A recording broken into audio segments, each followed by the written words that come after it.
안녕하세요. 저는 평범한 인생을 살고 있는 40대 남성입니다. 하지만 제게 평범하지 않을 그런 황당하고 비참한 일이 있었는데요. 정말 몇 년간 그 기억 때문에 많이 힘들었답니다. 그럼 제게 어떤 일이 있었는지 지금부터 이야기를 시작해 보도록 하겠습니다. 먼저 저의 어린 시절 이야기부터 시작해 보도록 하겠습니다. 부모님의 잦은 다툼으로 인해 제가 어렸을 때 이혼을 하시고 아빠와 단둘이 살게 된 저는 그 누구보다 행복한 가정을 꿈꾸며 살았어요. 그저 저만 잘하면 가정이 완벽하게 돌아갈 줄로만 알고 있었죠. 하지만 그건 저 혼자만의 착각이었나 봅니다. 제가 기억하는 부모님의 모습은 참 많이도 다투셨어요. 아주 작은 일부터 다툼이 시작이 되셨는데 사소하게 말싸움을 하시던 부모님이 결국 주방에 있는 그릇들까지 집어던지는 모습들을 보았었죠. 부모님의 그런 모습은 정말 보기 힘들었어요. 저와 동생은 그렇게 싸우시는 부모님이 너무 무서워서 밖으로 도망치듯 나간 적도 있었고 방 안에 조용히 숨어서 울고 있은 적도 있었답니다. 더욱이 부모님의 다툼의 원인이 저 혹은 동생 때문에 시작이 될 때면 그런 힘든 마음이 더 많이 커지게 됐죠. 아니, 당신은 어떻게 된 인간이 자식이 그렇다는데 관심도 없어? 뭐? 집에서 뭐 하길래 학교에서 그런 지적을 받도록 냅두는 거야? 집에서 애 보고 살림하는 게 당신 목 아니야? 여자라고 집에서 애 보고 살림하는 모든 것들을 다 어떻게 책임지니? 아이는 뭐, 나 혼자 낳았어? 같이 낳았으면 책임을 져야 할 거 아니냐고. 밖에서 뼈 빠지게 돈 벌어서 갖다 바치면 집안에서 살림이나 똑바로 할 것이지 정말. 에휴. 당신 말 다 했어? 내가 똑바로 안 한 건 또 뭔데? 애들하고 관련한 문제가 생기고 그러면 좀 같이 도와주고 상의하고 그래야 되는 거 아니야? 애만 낳아놓으면 뭐 장땡이냐? 어떻게 자식한테 관심이 하나도 없어? 부모님은 이런 식으로 싸움을 시작하셨습니다. 그런 싸움이 이어질수록 저와 동생의 마음의 상처는 아주 많이 커지게 됐었죠. 사실 요즘 같으면 TV 프로그램에서 상처받은 아이들을 위한 해결책 같은 것도 나오고 상담도 해주고 하던데 그때 당시만 해도 아이들의 마음을 치유한다는 것은 거의 찾아보기 힘든 일이었습니다. 다들 그저 학교에 다니면서 먹고 살고 하는 것에 급급했기 때문에 그런 부분까지는 신경을 못 쓰셨던 것 같아요. 부모님의 그런 부분이 아이들에게 얼마나 큰 트라우마를 주는지 겪어보지 않은 사람들은 아마 모르실 거예요. 저는 그 어린 시절의 단편적인 기억들 때문에 솔직히 사람 간의 관계를 할 때에도 굉장히 조심스럽게 했답니다. 저와 동생의 일과 관련돼서 싸움을 시작하신 부모님은 꼭 그 일만 가지고 싸우시는 것은 아니었어요. 이상하게 아빠는 예전의 일까지 다 꺼내서 하나하나 따지면서 말씀하시는데 그 말씀을 듣고 엄마 역시도 가만히 듣고만 계시지 않았고 결국 저희가 태어나기도 전의 일들까지 따지면서 싸움은 번지셨습니다. 싸움이 그렇게 진행되고 있을 때면 저와 동생은 이런 말을 했었죠. 우리 때문에 엄마 아빠가 싸우시는 건가 봐, 형. 우리 어떡해? 그러게. 모든 것이 다 우리 때문인 것 같아. 만약에 이러다가 엄마 아빠 이혼하시면 어떡하지? 형, 나 너무나 걱정돼. 엄마 아빠 이혼하시면 우리 어떻게 살아? 난 못 살 것 같은데. 우리가 그냥 엄마 아빠 앞에 없어지면 안 싸우지 않으실까? 정말 그런 걸까? 형, 정말 우리 그렇게 해야 되나 봐. 그치? 내 말 맞지, 형? 동생과 저는 그렇게 안 좋은 생각들에 사로잡혀 있었습니다. 저희가 엄마 아빠의 눈앞에 없어지면 싸우지 않고 사이좋게 지낼 수 있겠다는 어리석은 생각을 했던 것이죠. 그리고 몇 년이 지난 후 저와 동생은 그 말을 실천에 옮기기까지 했답니다. 그날도 부모님은 무슨 문제로부터 시작되셨는지 기억은 나지 않지만 어쨌든 심하게 다투고 계셨었어요. 지난 과거의 일들부터 시작해서 제가 어린 시절 뜨거운 국물에 데여서 겨드랑이 밑부분부터 시작해서 팔 안쪽에 화상 자국이 좀 남아 있는데 그것도 말씀하시면서 다투셨죠. 집에서 여자가 하는 일도 제대로 안 하고 애 상처나 입히고 말이야. 당신이 결혼해서 한 게 뭐야 도대체? 뭐라고? 그건 사고잖아, 사고. 아이들 키우면서 누구에게나 일어날 수 있는 일이라고. 당신은 집이랑 애들한테 관심도 없으면서 그걸 지금 말이라고 해? 너 같은 놈 만나서 내가 마음고생한 거 생각하면 아주. 말 다 했어? 이놈의 여편네가 정말 보자 하니까. 그래, 말 다 했다. 너 같은 놈이 내 속 썩인 거 생각하면 진짜 짜증이 다 난다, 짜증이. 내 인생의 최악의 남자라고. 부모님의 다투시는 소리에 저는 동생을 데리고 무작정 밖으로 나갔습니다. 안방에서 다투고 계시느라 저희가 조용히 집 거실을 통해 빠져나가는 것을 눈치채지 못하시는 것 같았죠. 그리고 그때는 시간이 너무 늦지도 않았었기에 저희가 나가는 것을 보셨더라도 별 신경 안 쓰셨을 거예요. 그저 놀이터에 나가서 놀거나 동네 문방구에 들리거나 하는 경우가 자주 있었으니까요. 남자 형제 둘이다 보니 아무래도 바깥 외출에 대해서 많이 예민하게 신경 쓰시지는 않으셨거든요. 그렇게 밖으로 나온 저희는 일단 동네 작은 마트에 들어가 아이스크림을 하나씩 사 먹었습니다.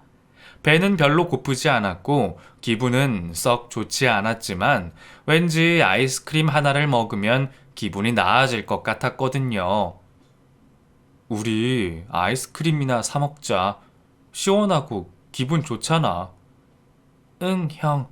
나도 먹고 싶어. 근데 우리 어디가?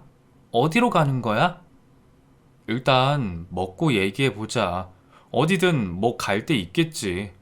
아이스크림 먹으면서 놀이터에서 좀 놀면서 생각해보지 뭐. 그래, 형. 그러자. 우리 오늘은 시간 상관없이 놀이터에서 실컷 놀자. 엄마 아빠가 찾지도 않을 거니까 오늘은 많이 놀아도 될 거 아니야. 그치? 그래. 오늘은 우리 어두워질 때까지 실컷 놀아보자. 엄마 아빠는 싸우시느라 우리 신경도 안 쓰실 거야. 그리고 어차피 우리가 없으면 안 싸우실 거고. 아이스크림을 하나씩 까먹으며 저와 동생은 놀이터에서 놀기 시작했습니다. 오후 6시쯤 된 시각에 여름이라서 그렇게 어둡지는 않았었고 다른 동네 친구들도 몇몇 있었기에 저희는 심심하지 않았어요. 시간 가는 줄 모르고 놀고 있다 보니 곧 해는 져서 어둑어둑해졌고 친구들은 하나 둘 놀이터를 떠났습니다. 저와 동생만이 남아서 놀이터에 우두커니 앉아 있었는데 어느 순간부터는 배도 고프고 서서히 힘이 들더라고요. 집이라는 존재가 벌써부터 그리워지기 시작한 거죠. 하지만 이대로 집에 들어갔다가는 부모님의 싸우는 모습을 보게 될 것이고 이 이후로도 계속해서 저희 형제로 인한 문제로 다툼을 이어나가실 것 같아 집에 들어가고 싶지는 않았습니다. 그때가 아마 제가 12살쯤 되었던 것 같은데 어떻게 그런 생각을 했는지 모르겠어요. 그냥 어떻게든 집에는 가고 싶지 않다는 생각이 가득했고 그런 생각을 실행에 옮기려 놀이터를 떠나 이곳저곳을 기웃거리기 시작했습니다. 날이 어두워지고 배도 고파졌지만 집에는 들어가기 싫고 마땅히 갈 곳도 없던 저희 형제는 동네 구석구석을 돌아다니기 시작했고 결국 학교 앞까지 지나가게 됐어요. 그때 저희가 자주 가던 학교 앞 작은 분식집 아주머니가 저희를 발견하셨고 가게 문을 닫으시려고 준비를 하시다 말고 저희를 가게 안으로 부르셨습니다. 어머나, 너네 지금 왜 아직도 집에 안 가고 여기 있어? 어두워졌는데. 안녕하세요. 그게 저기 혹시 배 안 고프니? 아줌마가 오늘 떡볶이가 조금 남았는데 이걸 어떻게 해야 할지 모르겠네. 너네 혹시 배고프면 이것 좀 먹어줄 수 있을까? 정말요? 네, 먹을래요. 너무 배고팠거든요. 그래, 그럼 어서 들어와라. 내가 방금 여기 그릇에 담아놨는데 아직 따뜻해. 얼른 와봐. 감사합니다, 아줌마. 저희는 분식집 아주머니가 주신 떡볶이를 허겁지겁 먹기 시작했어요. 그날따라 어찌나 배가 고팠던지 숨도 쉬지 않고 엄청나게 빠른 속도로 먹었던 것 같아요. 그런 저희 형제의 모습을 보신 아주머니는 뭔가 심상치 않은 일이 있다는 것을 눈치채셨고 제게 물으셨습니다. 근데 왜 여태 집에 안 들어가고 여기까지 온 거야? 너네 집 여기 아니라고 했었잖아. 아, 그게요. 저기 놀다 보니 여기까지 온 거예요. 집에 이제 갈 거예요. 밤이 늦었는데 동생 데리고 지금까지 밖에 있으면 안 되지. 혹시 집에 전화해야 되는 거면 여기 전화로 하려무나. 아니에요. 이제 금방 갈 거라서 괜찮아요. 그래도 걱정하실 거야. 아줌마도 아이들을 키우는데 지금 이 시간이면 아이들이 어디에 있는지 너무나 걱정이 되거든. 그리고 아직까지 집에 안 들어갔다면 아마 엄청나게 혼을 냈을 거야. 아, 네. 분식집 아주머니는 계속해서 집에 전화를 하라고 하셨어요. 하지만 저는 전화를 걸지 않았었는데 제 동생에게 집 전화번호를 계속해서 물으셨습니다. 저는 절대로 말하지 말라고 동생에게 눈치를 줬지만 아직 10살밖에 되지 않았던 동생은 마음이 약해졌는지 아줌마의 물음에 집 전화번호를 그대로 불러줬고 아줌마는 그대로 저희 집에 전화를 걸으셨죠. 저는 그 소리를 듣고 바로 그 분식집을 빠져나와서 또다시 동네 구석구석을 돌아다니고 있었는데 엄마가 저희 형제의 이름을 부르는 소리를 잠시 듣게 된답니다. 엄마의 목소리를 들은 동생은 엄마가 그리웠는지 곧바로 엄마에게 향했고 저희는 그렇게 다시 만났어요. 저는 그 당시에 엄마도 아빠도 싫었던 것 같아요. 맨날 다투시기만 하고 저희 형제에게는 관심도 없었다고 생각이 들었거든요. 게다가 부모님의 다툼의 원인이 저와 동생이 된 것 같아서 그 부분도 너무 싫었고요.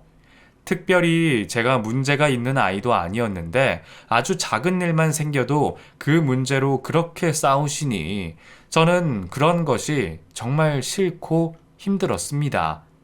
나중에 어른이 되어서 자식들에게 절대로 저렇게 하지 말아야지 하는 생각을 하면서 지냈던 것 같아요. 그날도 어김없이 저희 형제가 밖에서 방황했다는 문제로 부모님은 크게 다투셨는데 서로 남탓만을 하시기에 바쁘셨습니다. 엄마는 아빠에게 가정에 관심이 없으니 아이들이 밖으로 돈다고 말씀하셨고 아빠는 엄마에게 뼈 빠지게 벌어다 준 돈으로 집에서 살림도 제대로 못한다고 말을 하셨죠. 그리고 그것이 원인이 되었는지 어쨌는지는 모르겠지만 결국 두 분은 몇 달 후 따로 사시게 되셨어요. 나중에 알게 된 것인데 아빠에게는 다른 여자가 있으셨다고 했어요. 엄마는 아빠가 신혼 초부터 다른 여자들을 만나고 다니셨고 그 문제로 영원히 풀리지 않는 원한 같은 것이 생겼다고 하셨습니다. 아빠가 하는 그 어떤 행동과 말도 믿을 수가 없게 됐고 그 결과 아주 잦은 다툼을 이어나가게 된 것이라고 하시더군요. 우리 아들한테 엄마가 벌써부터 별 얘기를 다 하네. 엄마, 진짜예요? 지금 그 얘기 진짜야? 그래. 엄마가 뭐하러 아빠를 나쁘게 얘기하겠어. 진짜야. 정말 진짜라고. 그렇다고 아빠가 나쁜 사람은 아니야. 그저 아빠는 모든 사람들한테 친절하다 보니까 그런 부분 때문에 오해가 생겼고 그 오해로 인해서 사람들과의 인연이 시작된 것 같아. 엄마, 정말 아빠한테 실망이야. 나 다시는 아빠 보고 싶지 않아. 엄마가 이 얘기를 너한테 해주는 이유는 너희 때문에 엄마 아빠가 싸우고 또 따로 사는 것이 아니라는 얘기를 해주고 싶어서야. 그러니까 그런 부분 때문에 힘들어하지 말라고. 알았지? 그리고 아빠에 대해서 너무 나쁘게 생각하지는 마. 그래도 아빠는 항상 너희들 걱정 많이 하셨어. 최선을 다해서 일하셨고 그 돈으로 여태까지 너희들에게 맛있는 음식도 사주고 학교도 학원도 잘 다니게 하신 거잖아. 알겠지? 우리 아들, 엄마 말 알아들었지? 엄마의 말은 꽤나 충격적이었습니다. 저희 때문에 다투고 헤어지신 것이 아니라는 말씀을 해주시려다가 나오신 말씀이었는데 그 말을 들은 저는 도무지 이해가 되질 않았죠. 그리고 그때부터 아빠에 대한 미움과 원망이 시작됐고 저는 절대로 자라서 그런 사람이 되지 말아야지 하는 생각을 갖고 지냈습니다.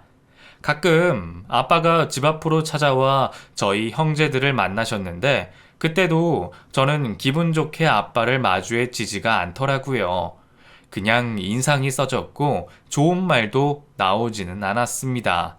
아빠가 사주신 장난감이나 옷도 별로 반갑지가 않을 뿐더러 어떤 날은 선물로 주신 장난감을 열어보지도 않은 채 동생에게 줘버린 적도 있었죠. 한창 예민할 중학교 시절을 그렇게 보내다 보니 제게는 아빠에 대한 그리움보다는 원망이 가득했던 것 같아요.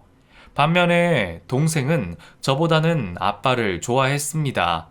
나이가 어려서인지 그저 아빠가 용돈을 주시고 장난감도 사주고 하실 때면 좋아서 헤헤거리면서 웃음을 지어 보였고 아빠에게 보고 싶으니까 집에 들어와서 다 같이 살자는 말도 서슴없이 했어요. 저는 그런 동생을 보면서 집으로 돌아와서 말했습니다. 야, 아빠는 절대로 우리랑 같이 못 살아. 알았어? 그러니까 아빠한테 그런 소리 하지도 마. 형은 왜 그래? 난 아빠 좋은데. 그리고 왜 못 살아? 아빠가 나중에 같이 살 수 있다고 했어. 들어온다고 했단 말이야. 그거 다 거짓말이야. 아빠가 지금 어떤 생활을 하고 있는데 그런 말을 하냐? 그건 네가 너무 몰라서 하는 소리라고. 아빠 절대로 우리 집에 들어와서 같이 살지 않으니까 그딴 소리 앞으로 절대 하지 말아라. 알았냐? 형은 맨날 이상한 소리만 해. 아빠 미워하지 마. 아빠 우리 낳아주신 분인데 왜 그렇게 미워해? 엄마도 아빠 미워하지 말라고 했잖아. 넌 모르면 가만히나 있어. 조그만 게 어디서 아는 척은? 동생은 아니라고 했지만 저는 아빠가 집으로 다시 돌아와 함께 살지 않을 것이라는 것을 알고 있었죠. 그리고 제 예상대로 아빠는 다시 돌아오지 않으셨고 점점 저희를 만나러 오는 횟수도 줄어들었습니다. 엄마와 저희 형제는 점점 아빠의 그늘에서 벗어나 저희만의 독립적인 삶을 살게 된 것 같아요. 집 안에서 남자의 손이 필요한 일이 있을 때면 제가 스스로 해보려고 노력했고, 엄마는 아빠가 벌어오셨던 생활비를 버시려고 하루 종일 밖에서 일을 하셔야만 했어요. 넉넉한 살림은 아니었지만, 그래도 엄마는 최선을 다해 일을 하셨고, 식당 일을 하시고 남은 반찬을 집에 싸오셨기 때문에 생활에 조금의 도움도 됐었습니다. 형편이 어렵다는 것을 알고 있는 저는 밥을 먹을 때에도 고기 반찬이 있으면 최대한 아껴 먹었어요. 아니, 동생과 엄마가 좀 드실 수 있도록 일부러 조금밖에 먹지 않았었죠. 배고픔은 밥이나 다른 반찬으로 채웠어야 했는데 한창 클 나이라 그걸 참는 것이 상당히 어렵긴 하더군요. 그래도 저는 그 생활이 행복했어요.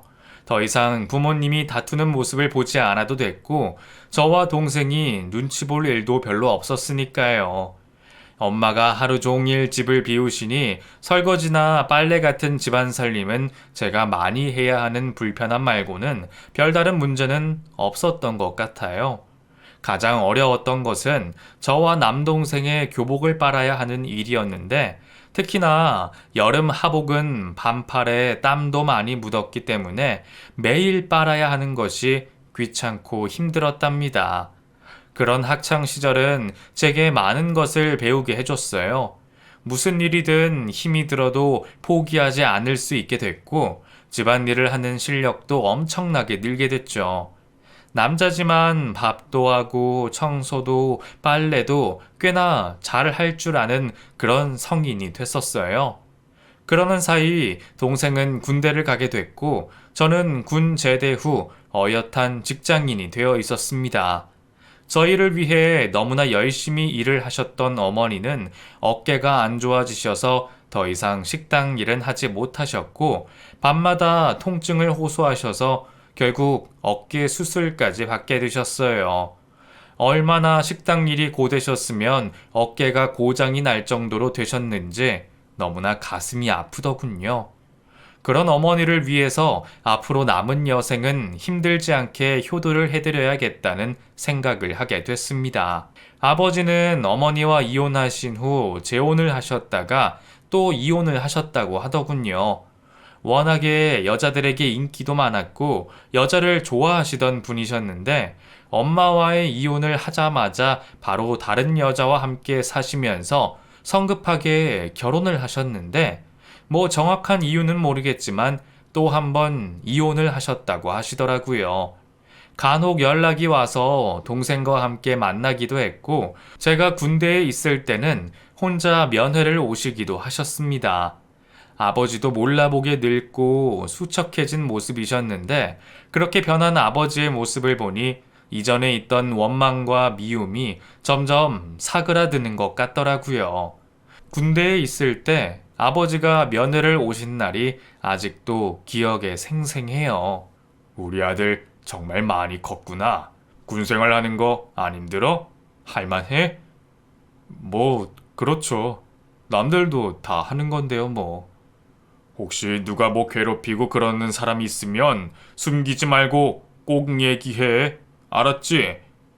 걱정 마세요. 저 그렇게 어리석지 않아요. 그래. 그래, 우리 장남. 듬직하구나. 이거 네가 좋아하는 족발이다. 군대 있으면 이것저것 다 생각이 나더라고. 그래서 사와봤는데. 이런 거 안 사오셔도 돼요. 어머니가 열심히 돈 벌어서 족발 많이 사주셨거든요. 그러니까 이제 안 오셔도 돼요. 이 애비가 많이 밉지? 네? 못난 애비가 좋을 리가 있겠나. 그래, 이 애비가 잘못했지. 미안하구나. 정말 미안해. 그래도 우리 장남이 있으니 엄마가 덜 힘들었겠구나. 정말 미안해. 이 애비 용서해 줄 수 있겠니? 저는 아버지의 물음에 아무 대답도 하지 못했던 것 같아요. 늙고 수척해진 모습이 안쓰럽긴 했지만 그래도 용서라는 말이 쉽게 입에서 나오지는 않았거든요. 그리고 시간이 지나면서 용서라는 감정조차 중요해지지 않았습니다. 아무리 밉고 싫어도 피를 물려받은 아버지였고 제게는 부인할 수 없는 사실이었으니까요. 그저 그냥 아버지라는 존재가 있다는 것만 기억하며 살아가려고 노력했죠. 그렇게 저는 어른이 되어가고 있었던 것 같습니다. 몸만 어른이 아니라 내면적으로도 성숙한 어른이 되어가고 있었죠. 그러면서 여자친구도 만나게 됐었는데 첫 번째 여자친구는 대학교 시절에 만난 첫사랑이었고 두 번째 여자친구는 직장 안에서 만나게 된 인연이었죠. 저는 아버지의 그런 모습을 봐왔기 때문에 한번 여자친구가 생기면 최선을 다해서 그녀에게 포커스를 맞춰주는 스타일이었어요. 최대한 싸우지 않으려고 감정 충돌이 있어도 제가 참으면서 큰 싸움이 되지 않도록 노력했죠. 하나부터 열까지 섬세하게 여자친구에게 신경을 써주면서 데이트를 해나갔었는데 처음에는 다들 이런 저의 모습을 너무 좋아하더니 시간이 지나면서 제가 좀 집착을 하는 모습처럼 보였나 봅니다. 저와 연애하는 것이 숨이 막혔고 화가 나도 말도 하지 않고 일부러 참고 있는 제 모습에 더욱 화가 났다는 말까지도 듣게 됐었죠. 그런 말을 들으면서 두 번째 연애를 하고 나니 그 이후부터는 이상하게 사람에 대해 조심하고 싶어지더라고요. 제 딴에는 최선을 다한 만남을 그런 식으로 표현한다는 것이 많이 힘이 들었거든요. 한편으로는 그냥 여자도 만나지 말고 어머니께 효도하면서 행복하게 사는 것이 낫겠다는 생각도 하게 됐답니다. 하지만 그런 제게 어머니는 늘 좋은 여자를 만나라고 신신당부하셨어요. 우리 장남은 언제쯤이나 손주 안겨줄라나? 엄마, 손주라뇨. 만나는 여자도 없는데요, 뭐. 벌써 손주 얘기하시기는 좀... 네 나이가 벌써 30이 다 돼가는데 뭐. 그렇게 젊은 나이도 아니야. 이제 슬슬 여자 만나서 연애하고 결혼도 하고 아이도 낳고 해야지. 요즘 사람들 너무 늦게 결혼해서 애 낳고 그러더라. 근데 너무 아이를 늦게 낳으면 아이랑 공감대 형성도 좀 어렵고 또 체력적으로 많이 놀아주지도 못하고 그래. 그러니까 체력 있을 때 빨리빨리 아이 낳고 시간 많이 보내주는 게 좋아. 알았지? 그러니까 우리 아들 얼른 분발 좀 해봅시다. 응? 알겠어요, 엄마. 노력해 볼게요. 근데 저는 엄마 모시고 이렇게 사는 게 더 행복한데. 아직 어깨도 온전치 않으시잖아요. 얘가 큰일 날 소리. 네 생각만 하니? 이 엄마는 네가 좋은 여자 만나서 결혼하고 아이도 낳고 하는 모습을 보는 게 소원이야, 소원. 나는 너랑 같이 안 살고 싶어. 어머니가 소원이라고 하시는 말을 들으니 또 얼른 손주를 안겨드리도록 노력해야겠다는 생각도 들었습니다. 행복한 가정을 꾸리고 지내는 모습을 보면 어머니가 많이 기뻐하실 것 같았거든요. 그때부터 저는 주변 사람들에게 적극적으로 소개팅을 시켜달라고 했어요. 여자를 만나봐야 연애도 하고 결혼도 하고 그러는 거니까요. 만나지 않고 어떻게 결혼을 하겠어요? 저는 그렇게 주변 사람들에게 소개팅 부탁을 했고 지인을 통해 유치원 선생님을 소개받게 됐답니다. 저보다 2살 아래였고 남동생이 있는 평범한 가정에서 자란 여자였는데 얼굴도 꽤 예쁘고 성격도 야무지더라고요. 특히 직업이 그래서 그런지 말을 하는 모습이 너무 좋게 보였어요. 아이들을 대하듯이 조근조근 설명을 해주는데 성인인 제가 봐도 이해가 쏙쏙 갈 정도로 말을 잘 하더라고요. 그런 그녀를 너무 좋게 생각했고 저는 적극적인 구애를 펼쳐 그녀와 연애를 시작하게 됐습니다. 다행히 집도 많이 멀지 않아서 데이트를 하기에 나쁘지 않았고 그녀가 힘들까봐 최대한 그녀가 근무하는 유치원 근처나 그녀의 집 근처로 가서 시간을 보냈죠. 그녀도 남자친구와 헤어진 지 오래돼서 외로운 상태였기에 저희는 짧은 시간 안에 연인으로 발전하게 됐었어요. 연애라는 것은 사람을 늘 생동감 있게 만들어주는 것 같더라고요. 모든 일을 할 때 즐거우니까요. 심지어 회사에서 너무 과중된 업무를 할 때에도 얼굴 표정은 밝았으니까요.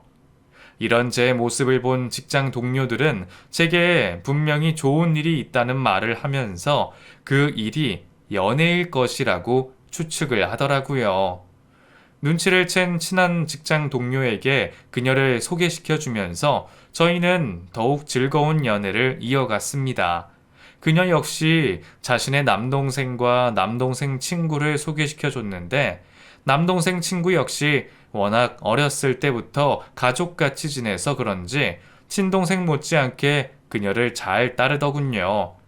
훤칠한 키에 준수한 외모를 갖고 있던 남동생과 남동생 친구는 제게 형님이라고 부르면서 친근하게 따랐어요.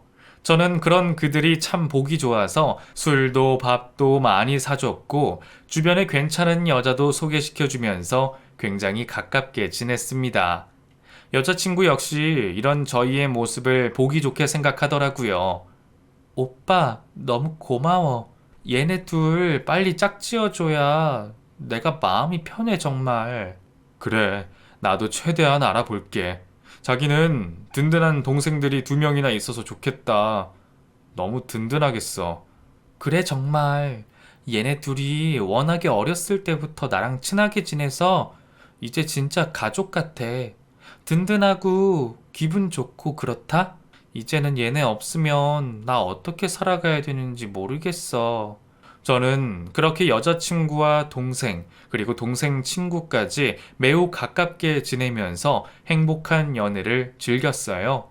제 회사가 바빠서 주말까지 일을 해야 하는 시간이 되면 여자친구 동생은 자기 친구와 함께 누나와 재밌게 논다며 저를 안심시켰고, 바쁜 저를 대신해 누나를 챙겨주는 모습이 기특해 기름값을 통장으로 보내주기도 하고 그랬죠. 정말 그때는 제 인생에서 가장 행복했던 시기였던 것 같아요. 저의 모든 하루의 일들이 여자친구에게 포커스가 맞춰졌고, 그런 삶을 사는 제 얼굴에는 항상 웃음만이 가득했어요. 지난 여자친구들이 제게 조금 집착 같은 것을 한다고 했었기에 혹시나 그 부분이 여자친구에게 부담이 되었을까봐 때론 이런 말을 한 적도 있었습니다. 저기 혹시 내가 너한테 너무 과도한 집착을 하는 건 아닌지 궁금할 때가 있어. 난 그저 내 곁에 있는 네가 너무나 소중하고 좋아서 그러는 건데 너한테는 어떻게 느껴질지 모르겠네. 어머, 오빠. 난 사실 오빠의 그런 부분이 너무나 좋아. 그런 관심, 솔직히 많이 좋아하지 않는 이상은 하기 힘든 부분이잖아. 나를 이렇게 사랑하고 아껴주는 관심인데 왜 그게 싫겠어? 난 너무 좋아, 오빠. 그럼 다행이다. 지금 나는 너무나 행복한데 너도 그렇게 생각하고 있어서 기분 좋아. 네가 행복한 것이 나는 가장 행복하거든. 그리고 네 동생이랑 그 동생 친구 영민이한테도 너무 고맙다. 오빠도 너무 고맙지. 내 동생들한테 그렇게 잘 챙겨주고 하니까 말이야. 오빠, 나도 지금 세상에서 가장 행복해. 그러니까 아무 걱정하지 마. 그저 우리가 앞으로도 행복하게 살 날만을 생각하자고. 알았지? 사랑해, 오빠. 다행히도 그녀는 저의 큰 관심이 너무 좋다고 말을 해줬고, 그 말을 들은 저 역시도 너무 기분이 좋았습니다. 그리고 그렇게 헤어지지 못해 늘 안달을 하던 저희는 곧 결혼을 하게 됐죠. 그때는 제 인생에서 가장 큰 축복이 바로 그녀와의 결혼이라고 생각할 만큼 많이 좋았답니다. 제 부모님이 이혼하셨기 때문에 가정에 대한 저의 생각은 특별했었어요. 모든 사람들이 뭐 다 책임감 있게 생각하고 결혼을 하겠지만 제게 있어서 가정의 의미는 더욱 남달랐었죠. 무슨 일이 있어도 저희 가족에게 피해가 되는 일은 없게 하겠다는 생각과 함께 제가 죽는 한이 있어도 이 가정은 꼭 지킨다는 생각을 했었어요. 저로 인해서 조금이라도 힘들어하는 가족들의 모습은 평생 보지 않을 것이라고 생각하기도 했죠. 어렸을 적 부모님이 싸우는 모습, 그리고 알게 된 아버지의 이면에 저는 상당히 많은 실망을 했었거든요. 그렇기에 저는 그 어떤 일이 있어도 제 가족을 행복하게 해줘야겠다는 다짐을 하고 결혼을 했어요. 양가 집안에 무리 없는 상견례, 그리고 아담하지만 교통편이 좋았던 신혼집을 얻었고, 저희는 그렇게 신혼 생활을 시작하게 됐습니다. 여자친구는 결혼을 한 후에도 일을 해야 했기에 최대한 여자친구가 유치원에 출퇴근하기 편리한 곳으로 신혼집까지 얻었죠. 결혼한 후 아내와 저는 아주 달콤하고 행복한 생활을 했습니다. 하루라도 떨어져 있은 적이 없었고 매일 밤 뜨거운 밤을 보낼 정도로 저희 둘은 불타올랐어요. 그 덕분에 결혼한 지 1년 만에 임신을 하게 됐고, 아내는 임신을 한 후 6개월 정도까지는 유치원 출근을 했었어요. 그러다가 아내의 몸이 좀 좋지 않아지면서 유산기가 있어 유치원을 그만둔 후 병원에 입원을 한 적이 있었거든요. 근데 이때 저는 회사가 한창 바쁠 시기인데다가 승진과 연관된 프로젝트를 진행하게 돼서 집에 일찍 올 수가 없었습니다.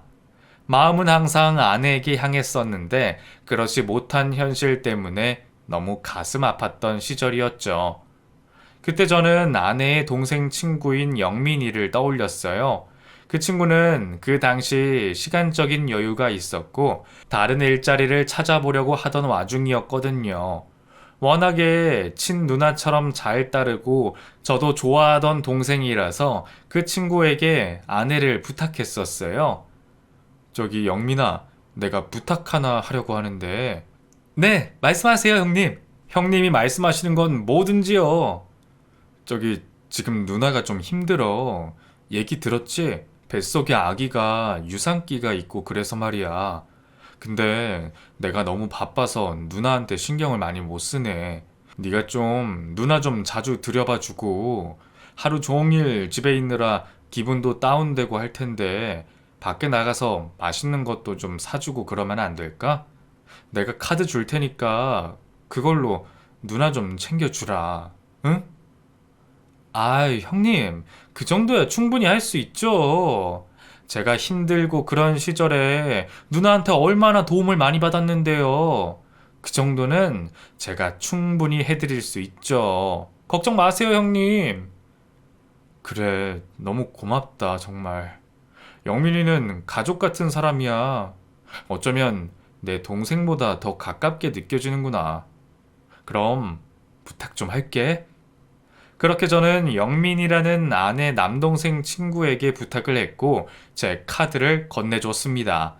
일도 하지 않고 하루 종일 집에만 있는 아내의 기분이 다운되지 않게 밖에 나가서 맛있는 것, 좋은 것도 보여주고 해달라고 특별히 부탁을 했죠. 처음에는 아내도 저 말고 다른 사람하고는 함께 다니고 싶지 않다고 했었는데 시간이 지나면서 아내 역시 그런 생활이 싫지는 않았던 것 같아요. 맛있는 음식을 먹고 있다고 사진을 보내고 기분 좋은 얼굴로 셀카를 찍어 제게 보내기도 했죠. 그 덕분에 아내의 기분은 좋아졌고 뱃속에 있는 아기도 무럭무럭 건강하게 자라나고 있었어요. 그렇게 영민이라는 동생이 잘 챙겨준 덕분에 아내는 저의 바쁨에 대해서 많이 우울해하지 않았고 드디어 아이를 출산하게 됐습니다. 아내를 똑 닮은 작고 귀여운 아들이 태어났는데 저희 어머니가 정말 많이 좋아하셨어요. 아이고, 우리 아가 고생 많았다. 나도 이제 할머니가 되었구나. 이 할미가 앞으로 우리 손주 행복하게 해주마. 우리 아들 고마워. 정말 고마워.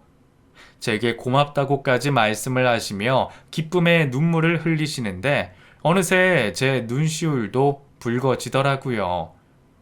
아버지 없이 혼자의 힘으로 저희 형제를 키우신 어머니가 정말 위대해 보이기도 했고요. 아이를 낳고 아내는 집에서 온전히 아이만 보면서 생활했습니다. 유치원으로 다시 돌아가고 싶은 마음은 있었지만 그래도 아이의 정서적인 환경을 만들어 주어야 한다면서 하루 24시간을 아이 옆에 꼭 붙어 있었죠. 역시 유치원 선생님이라 그런지 아이에 대해 생각하는 마음이 남다른 것 같아 뿌듯하더라고요. 제가 회사가 바쁜 상태라 육아를 많이 도와주지도 못하던 시절이라서 더더욱 그런 아내의 마음이 고맙게 느껴졌습니다. 아이가 태어나자 아내의 남동생과 영민이라는 친구는 자주 저희 집에 들렀어요. 조카가 생겼다는 기쁨에 아직 맞지도 않는 아이 신발과 옷을 사다 나르기 바빴고 심지어는 로봇 장난감까지 미리 사들고 왔더라고요. 아내 역시 하루 종일 아이와 단둘이 집에 있어 심심한데 동생들이 그렇게 찾아와 아이도 봐주고 맛있는 음식도 사주고 하니 기분이 우울하지만은 않은 것 같아 다행이라고 생각했습니다. 그렇게 아이를 낳고 1년 반쯤 지났을 때 저는 회사에서 지방 발령에 대한 기회가 찾아왔어요. 꼭 지방에 가야 했던 것은 아니었지만 저는 욕심이 생기더라고요. 지금 받고 있는 월급보다 훨씬 많은 돈과 사택까지 제공이 됐기 때문에 몇 년 열심히 일을 하면 돈을 꽤 모을 수 있다고 생각했기 때문이에요. 더군다나 앞으로 승진을 또 한 번 하게 될 경우 이점이 된다는 말도 익히 들어 알고 있었기 때문에 좋은 기회라는 생각이 더더욱 커졌었죠. 조심스럽게 아내에게 그 사실을 알렸는데 생각보다 아내의 반응이 긍정적이더라고요. 저기, 자기야, 나 지방으로 발령이 날 것 같은데 어떻게 생각해? 사택도 나오고 월급도 오르고 조건은 너무 좋아.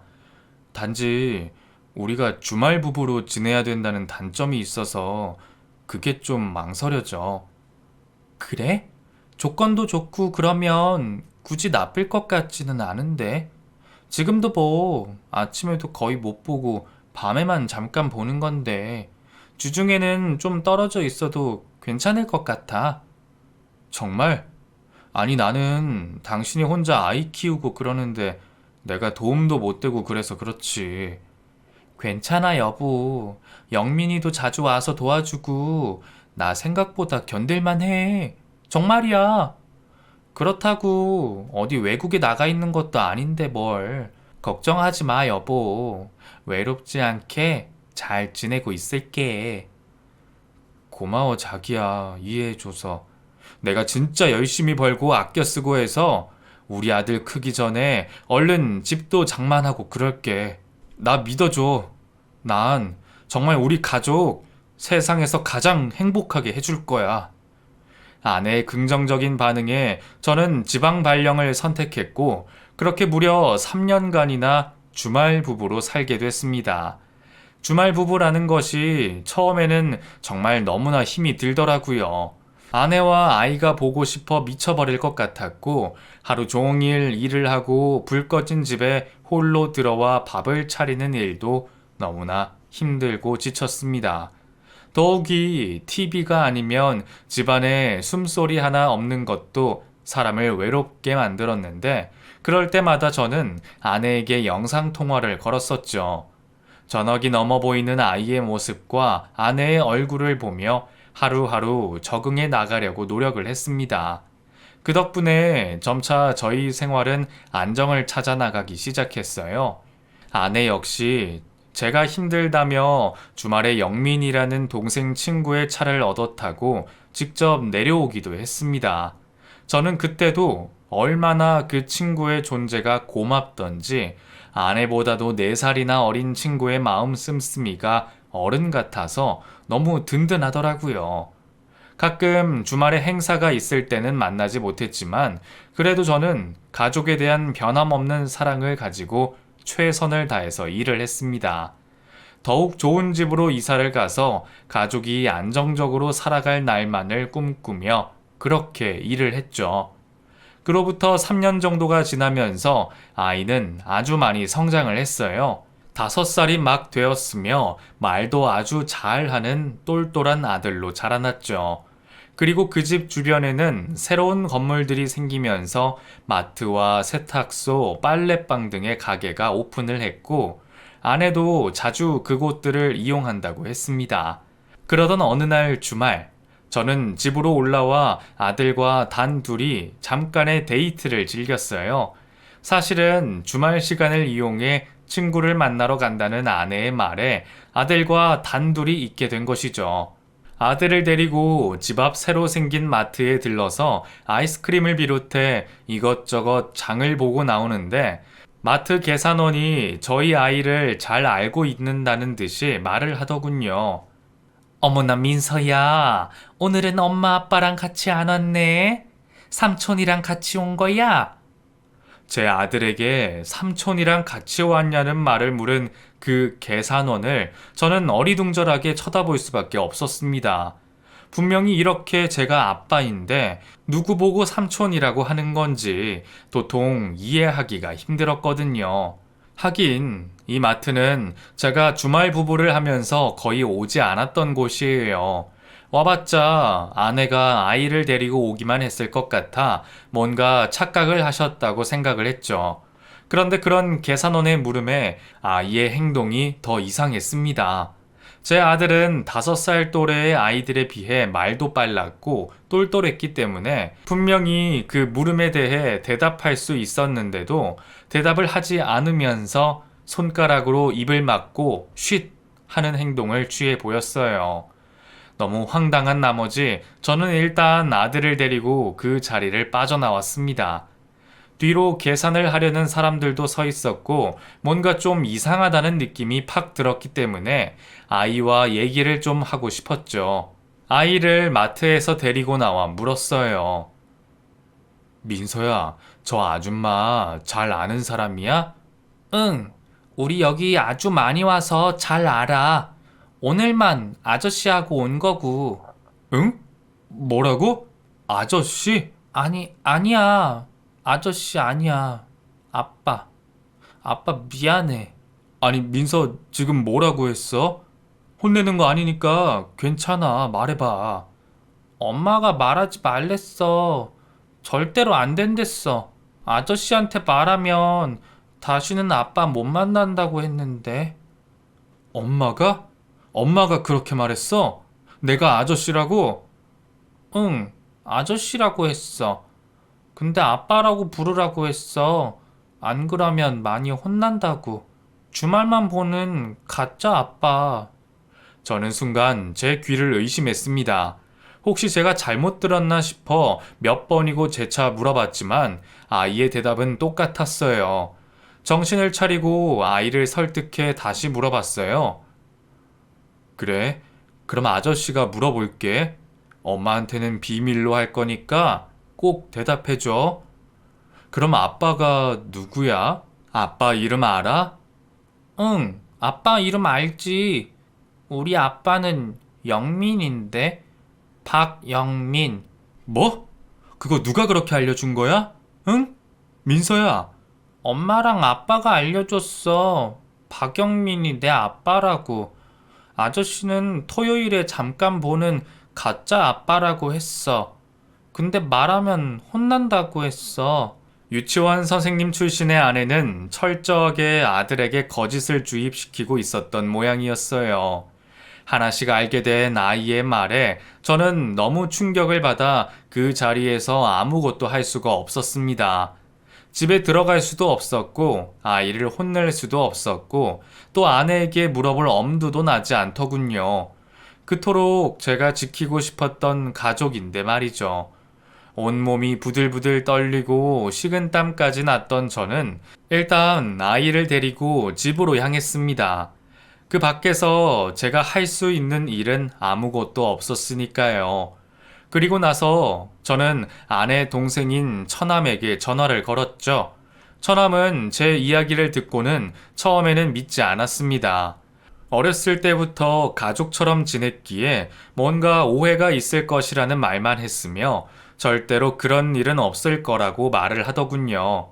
하지만 그건 처남의 착각이었고 저는 끝내 집에서 아내와 그 녀석의 여러 행적들을 찾아낼 수가 있었어요. 하다못해 아내의 화장대 깊숙한 곳에는 임신 테스트기까지 있더군요. 아무리 생각을 해보아도 이번 달에 저와 함께 밤을 보낸 적이 없었던 것 같은데 임신 테스트기에 선명한 2줄이 그어져 있는 것까지 있다니 이건 누가 봐도 불륜의 흔적이 분명했습니다. 저는 그렇게 아내와 영민이라는 녀석의 관계를 장모님께도 알렸어요. 처음에는 버럭 화를 내며 발뺌을 하던 아내도 처남과 장모님의 끈질긴 추궁에 사실에 대해 입을 열고 말았습니다. 입덧도 시작되었는지 말을 하다가 갑자기 입덧까지 하는 모습이 영락없는 불륜녀의 더럽고 추악한 모습이었어요.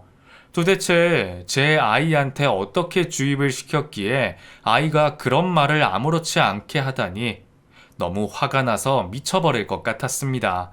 그 후로 저는 모든 상황을 정리했어요. 그리고는 그 더러운 사람들이 있는 곳에서 아이를 데리고 나왔고, 이혼 소송을 신청해 아내와 상간남에 대한 위자료 청구 소송 및 양육권까지 가져올 수 있었습니다. 그리고 제 어머니를 모시고 현재 거주하고 있는 지방 사택에 아이를 데리고 왔고, 그곳에서 새로운 인생을 출발하게 됐죠. 이혼 과정에서 밝혀진 여러 가지 증거들은 정말 상상을 초월할 정도로 추악했습니다. 둘은 거의 동네에 생긴 새로운 상가에서 부부로 알려져 있었고, 아이의 어린이집 사람들 역시 제 아내에게 잘생긴 연하남을 얻은 능력 있는 여자로 대접받고 있더군요. 제가 준 카드로 그 둘은 실컷 먹고 마시고 놀면서 사랑을 키워나가는 더러운 짓을 했다고 생각하니 피가 막 거꾸로 솟고 미쳐버릴 것 같더라고요. 하지만 이런 감정들 역시 시간이 지나면서 점점 잊혀져 가나 봅니다. 가슴을 후벼 파듯 날카로운 감정들이 조금씩 무뎌지면서 이제는 밤마다 꾸던 악몽에서 조금은 벗어나고 있는 것 같아요. 다행히 아이는 할머니와 아빠인 저의 품에서 잘 자라고 있고 어엿한 초등학생이 되었답니다. 앞으로 저희 가족 많이 응원해 주세요. 이상으로 제 이야기를 마치겠습니다. 끝까지 들어주셔서 감사합니다.